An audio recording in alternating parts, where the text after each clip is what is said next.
parti. Bonjour à tous et bienvenue sur la planète du défi Babelio. Donc, je suis Magali Bossuit et je suis professeure documentaliste au lycée Jules Fil à Carcassonne, copilote du défi Babelio.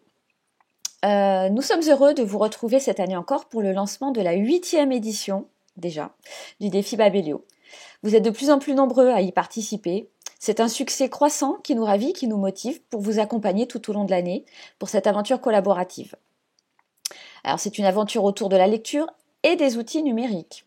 De ce fait, l'équipe des pilotes s'est enrichie de membres supplémentaires, puisque c'était compliqué de gérer tout à seulement 7, c'est ça, on était 7 l'an dernier. Donc on est 9 cette année. Alors l'équipe organisatrice est composée de professeurs documentalistes en collège ou en lycée, totalement bénévoles, je tiens à le rappeler. Pour toute question particulière qui n'aurait pas trouvé réponse dans ce webinaire, vous pourrez entrer en contact avec nous soit via Twitter ou par nos mails qui sont indiqués sur le site du défi Babelio. Alors on va commencer par la présentation des pilotes, toujours prêts à répondre et à animer le défi Babelio tout au long de l'année. Honneur aux dernières mêmes arrivées, Sandra et Béatrice. Alors Sandra, je te passe la parole. Bonjour à toutes et tous. Donc, je suis Sandra Godillère, professeuse documentaliste au collège Louise Michel à Chagny en Saône-et-Loire, à la limite entre la Saône-et-Loire et la Côte d'Or, tout à côté de la route des Grands Crus. Connaisseurs, connaisseuses, amateurs et amatrices. Et puis, c'est la 6e année de participation pour moi au défi Babelio. À toi, Béatrice. Bonjour à tous, donc moi je suis Béatrice Di Maggio, je suis professeure documentaliste dans l'Aube au collège Pierre Brossolette à la Chapelle Saint-Luc. Et moi c'est la 4e année que je participe au défi Babelio. Voilà.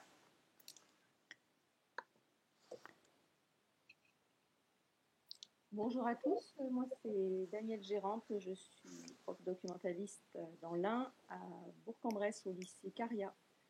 Je participe depuis longtemps, je n'ai pas compté depuis longtemps au défi Babelio et je suis copilote depuis, je crois, la rentrée 2014 ou 2015. Donc je vais passer la parole à Stéphane. Bonjour à tous, donc Stéphane, je suis professeur documentaliste à Château-Thierry dans l'Aisne, Picardie, et ça fait ma 4e année dans ce défi et 3e année en tant que pilote et particulièrement sur la Docus. Alors il ne faut pas oublier ceux qui sont absents parmi nos copilotes avec nous aujourd'hui. Donc il y a Marion, professeur documentaliste au collège Lumière à Besançon. Il y a Muriel, professeur documentaliste au collège Guisto à Nantes, et Caroline, professeure documentaliste au collège de Wallon, tout en bas sur la carte des participants à la Seine-sur-Mer. Voilà. Alors Stéphane, peux-tu nous rappeler pour les nouveaux participants ce qu'est exactement le défi Babelio ? Alors le défi Babelio est donc un défi littéraire numérique et collaboratif proposé sur 3 niveaux. Donc nous rappelons le premier niveau, le défi Babelio Junior pour les CM2 6e, enfin pour le défi Babelio Ado pour les 5 4e, et le défi Ado Plus des classes de 3e jusqu'à pourquoi pas terminale. Alors ce défi prend appui sur le réseau social littéraire Babelio, d'où son nom. Cette plateforme permet la publication de critiques, de quiz et des échanges entre classes. Alors attention, il ne faut pas confondre le site du défi Babelio et cette plateforme babelio.com. Alors les échanges s'articulent autour d'une sélection de 30 titres pour le défi junior, 35 titres pour le défi ado et 40 titres pour le défi ado plus. Ainsi, chaque lecteur trouvera des lectures adaptées à ses goûts et à ses capacités. Les élèves des classes ou des clubs de lecture inscrits, je vous rappelle, date limite le 30 novembre 2019, vont participer tout au long de l'année aux défis littéraires et numériques proposés par l'équipe des pilotes. Alors, en fin d'année, bien sûr, un grand quiz final composé d'une question par livre de la sélection sera la dernière étape du défi. Et les élèves y répondent collectivement. Donc le défi est un défi collaboratif à 2 niveaux. Alors Dany, explique-nous pourquoi et dans quelle mesure. Alors, tout d'abord, le défi est collaboratif au sein de la classe, entre les élèves de chaque classe. car dans la classe, ils vont s'entraider tout au long de l'année pour participer au défi et surtout pour lire tous les livres de la sélection, car ce ne sont pas les élèves individuellement qui vont lire tous les livres, mais ils doivent les lire collectivement en s'entraidant. On s'entraide aussi entre collègues grâce au site du défi Babelio et son forum. C'est par ce forum que vous pourrez échanger avec les autres professeurs participants, découvrir les défis lancés, partager les productions de vos élèves, vos idées, vos outils, vos activités. Vous pourrez aussi poser des questions, répondre aux interrogations des autres participants. Il faut rappeler aussi que si le défi s'est enrichi tout au long des années, il s'est amélioré, il a évolué, c'est grâce aussi à la contribution de la plupart des participants. Beaucoup de personnes partagent leur travail. Nous remercions aussi les autres professeurs documentalistes qui participent également à la réussite du défi. Par exemple, Frédéric Yvetot, qui est la créatrice des affiches du défi Babelio. Claire Cassaigne, qui avait créé le premier site du défi Babelio. Et Barbara Lou, qui gère avec dévouement, efficacité l'organisation du jury à la fin de l'année, en mai et juin. Elle réunit tous les membres et elle organise les délibérations. Donc ce défi il est aussi numérique, ça vous l'avez bien compris. Est-ce que tu peux nous en dire plus, Sandra ? Oui, alors le principe, c'est que les élèves vont devoir apprendre à utiliser de façon éthique et responsable le réseau social littéraire Babelio et tous les outils numériques que nous aurons l'occasion d'utiliser tout au long de l'année et que chacun et chacune choisit en fonction de ses envies et de ses compétences pour les différentes activités. Donc, entre autres, bien sûr, poster des critiques de livres sur le réseau Babelio, réaliser des objets littéraires numériques, et tous les ans, nous avons des nouveautés, et ça, c'est chouette. Des créations multiformes originales, comme la carte d'identité, les différents quiz, les nuages de mots, les book trailers, vous savez, les bandes annonces, et puis les photos mystères. Et tout cela, bien sûr, à partir des différents outils en ligne, comme Padlet ou Powtoon ou Animoto, Learning App, Geniali et j'en passe.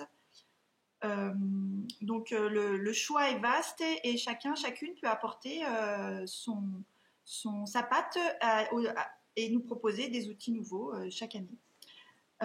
Béatrice, est-ce que tu peux nous expliquer comment s'effectue la sélection du défi Babelio ? Alors, ces défis s'appuient sur les livres de sélection donc junior, ado et ado+, que vous découvrez sur le site du défi Babelio dans la rubrique sélection. Cette sélection, elle est révélée début juin pour l'année suivante, pour que vous puissiez commander les livres avant de partir en congé, et aussi pour que vous puissiez commencer à lire pendant les vacances d'été où on a un petit peu plus le temps. Tous les professeurs participants de l'année en cours peuvent contribuer à cette sélection en collaborant au tableau coopératif qui lui est proposé en mai. Dans chacun des défis, 8 titres choisis par les élèves sont reconduits pour l'année suivante et le préféré des élèves, lui, devient livre d'or. Alors Magali, comment s'inscrire au défi Babelio ? Rien de plus simple. Donc, il suffit de remplir le formulaire Ado+, et ou Ado, et ou Junior. Certains établissements participent aux 3 défis. Les formulaires sont disponibles sur le nouveau site Défi Babelio. Alors, quelques temps après, vous recevrez un mail de confirmation d'inscription et vous verrez apparaître dans le tableau et la carte des participants, qui est maintenant sur UMAP, votre nom. Enfin, il vous restera à créer votre profil classe ou club lecture sur la plateforme du réseau social Babelio. Alors, la création du profil consiste à trouver un avatar, un pseudo et écrire une biographie pour la classe ou le club. Alors, avec ou sans les élèves, ça dépend. N'oubliez pas de nous signaler, alors plutôt par le forum, puisqu'hier, avant-hier, Muriel Beauchaton a posté un message à ce propos. Donc, vous pouvez écrire en dessous de ce message votre pseudo pour la classe ou pour votre club. Si vous ne pouvez pas l'envoyer par le forum, envoyez-le nous par mail. Mais si je n'ai pas trouvé de professeur pour travailler avec une classe, comment est-ce que je peux participer, Stéphane, au défi Babelio ? Eh bien, vous pouvez bien entendu participer avec des élèves volontaires dans un club de lecture, par exemple. Vous aurez les mêmes chances que les autres de gagner, voire même plus, puisque depuis 2015 et jusqu'à 2018, c'est un club de lecture qui a gagné, en particulier à l'Ado+. C'est même un bon moyen de tester le défi Babelio si c'est votre première année, avant peut-être dans les années futures de vous lancer avec une classe et une collaboration avec des collègues, souvent des collègues de professeurs de lettres, évidemment. Alors Dani, comment se déroule une année du défi Babelio? Alors, nous vous proposons un calendrier qui est indicatif, qui peut être adapté par chacun, puisque, il faut le rappeler, tous les défis sont proposés et non imposés. Et vous pourrez organiser votre défi en fonction de vos besoins, du temps que vous pouvez y consacrer, de vos projets. Donc, durant la première période de septembre jusqu'aux vacances de la Toussaint, on a en général créé des comptes classes sur la plateforme Babelio. C'est aussi la phase où on découvre les livres de la sélection. On peut travailler aussi sur l'avatar, le nom du compte classe, on choisit un pseudo, la biographie du compte. On va s'occuper aussi de la charte de publication, faire signer des autorisations parentales de publication, d'utilisation d'un réseau social. Et pour cela, vous trouverez plusieurs exemples dans la rubrique ressources partagées du site, defibabelio.fr. L'année sera rythmée aussi par des teasers accessibles sur le site et qui rappellent les différents défis à réaliser. Et ensuite, Sandra, à toi.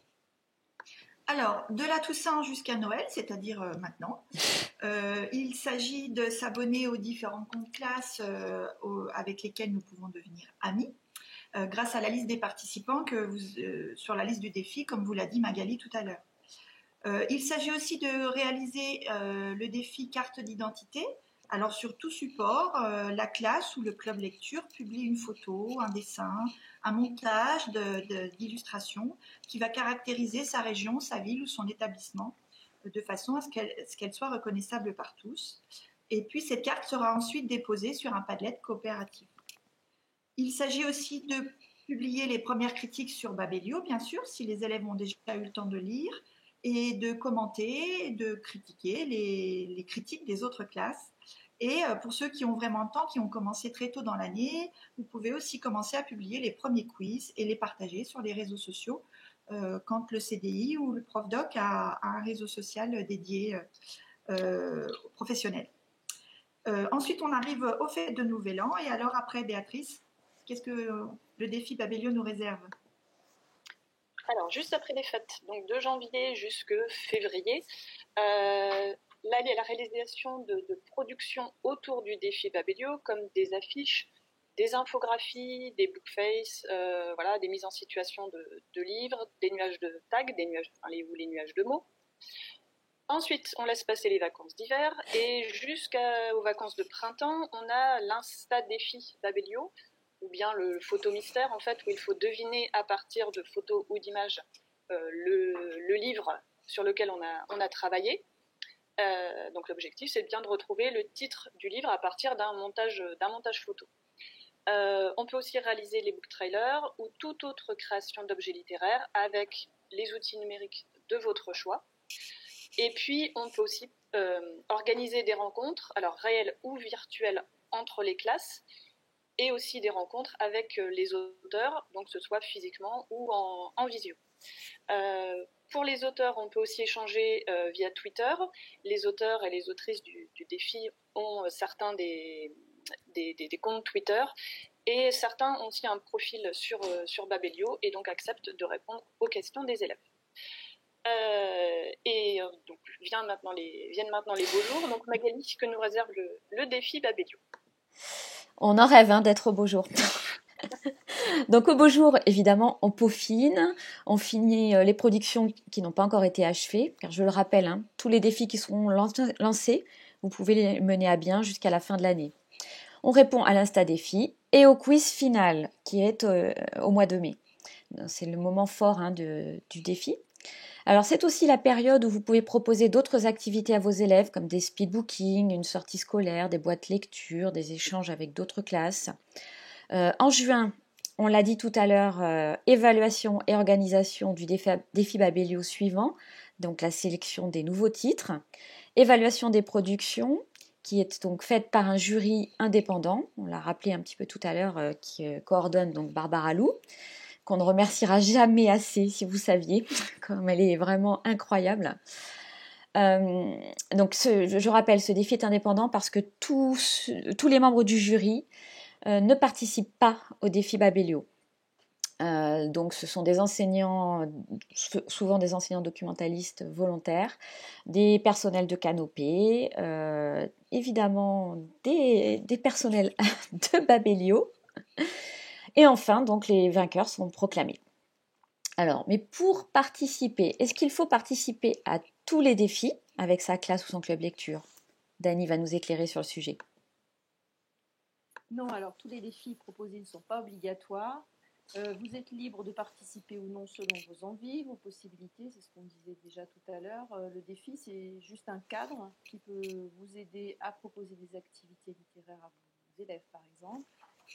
Alors certains vont se contenter de poster des critiques, d'échanger avec le collège d'à côté, d'autres vont réaliser uniquement des quiz, d'autres encore des book trailers. Certains vont relever tous les défis proposés, pourquoi pas, s'ils ont vraiment beaucoup de temps à y consacrer. Bref, nous tenons vraiment à cette liberté qui permet à chacun de mener le défi à son rythme et dans la mesure de ses moyens. Vous avez aussi la possibilité d'ailleurs de travailler sur une liste raccourcie, une sélection dans la sélection, qui serait adaptée à votre budget ou au niveau de votre groupe par exemple. Ça peut arriver par exemple pour des classes, des classes d'Ulysse ou des petites classes moins nombreuses où on ne veut pas avoir trop de livres à lire pour le groupe. Évidemment, plus vous faites de défis, plus vous participez activement, plus vous avez de chances d'être récompensé et d'obtenir un prix. D'ailleurs, Stéphane, est-ce que tu peux nous expliquer comment on peut gagner au défi Babelio?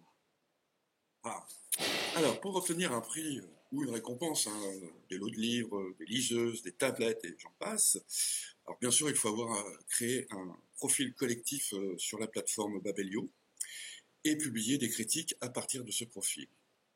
Il faut également participer au grand quiz final en fin d'année, au mois de mai, et le pourcentage de réussite à ce quiz est un critère important. Alors le jury sélectionne en fin d'année les équipes ayant relevé le plus de défis et ayant réalisé des productions de qualité. Il est important de savoir que vous pourrez être primé, même si certains défis n'ont pas pu être abordés. Donc, si je résume, le minimum à produire, c'est un compte sur Babelio, des critiques sur Babelio, le grand quiz final et 3 autres défis de votre choix. Ça peut être entre la carte idée, les nuages de tag, les créations de photomontages Insta-défi, participer au quiz Insta-défi des plus beaux photomontages, des book trailers et autres présentations numériques comme des infographies, des bookface, des productions sonores, des réécritures, des premières de couverture retravaillées, etc. etc. Donc le choix est très large et très libre. Alors Sandra, rappelons à nos participants ce que sont vraiment les objectifs fondamentaux du défi Babelio.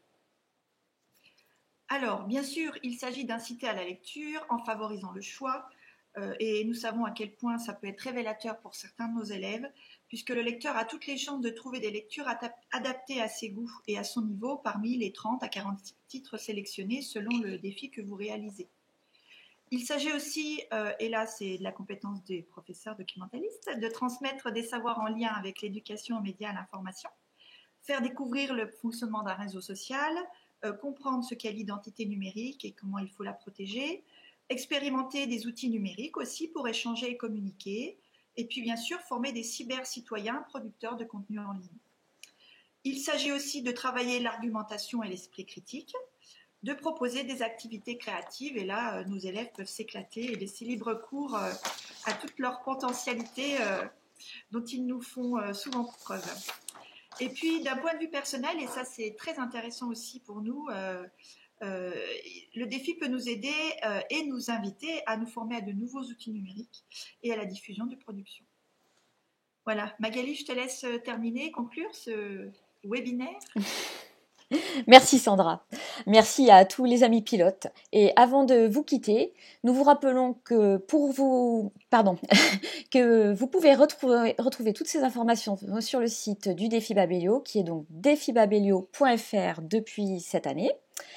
sur son forum, donc qui est aussi une nouveauté. Vous savez que nous avons abandonné G+, par la force des choses l'année dernière.